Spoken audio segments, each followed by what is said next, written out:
കണ്ണൂരിലെ കോൺഗ്രസിന്റെ പകരം വെക്കാനില്ലാത്ത നേതാവ് കെ സുധാകരൻ CPM-കാരുടെ മുഖത്തു നോക്കി എപ്പോഴും പറയുന്നൊരു വാക്കുണ്ട്: കൊലപാതക രാഷ്ട്രീയത്തിന്റെ വക്താക്കളായ CPM കാബാലികരോട് നോ കോംപ്രമൈസ്.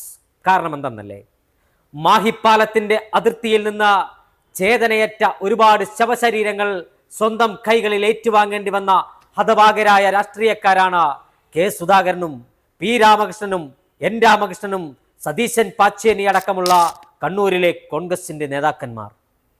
എന്നാൽ കണ്ണൂരിന്റെ നഗരം, കണ്ണൂർ CPM ചെങ്കോട്ടയാണ്, പാർട്ടി ഗ്രാമമാണെന്ന് പറയുമ്പോഴും കണ്ണൂരിന്റെ നഗരഹൃദയം എന്നും കോൺഗ്രസിനെ ചേർത്ത് പിടിച്ചതാണ്. കഴിഞ്ഞ തദ്ദേശ സ്വയംഭരണ സ്ഥാപനങ്ങളിലേക്കുള്ള തെരഞ്ഞെടുപ്പിൽ സംസ്ഥാനത്തെ മുഴുവൻ കോർപ്പറേഷനുകളിലും തെരഞ്ഞെടുപ്പ് നടന്നു. 6-ൽ 5 കോർപ്പറേഷനുകളും ഇടതുപക്ഷം വിജയിച്ചപ്പോൾ കണ്ണൂർ അചഞ്ചലമായി കോൺഗ്രസിനോടൊപ്പം നിന്ന കോർപ്പറേഷനാണ്.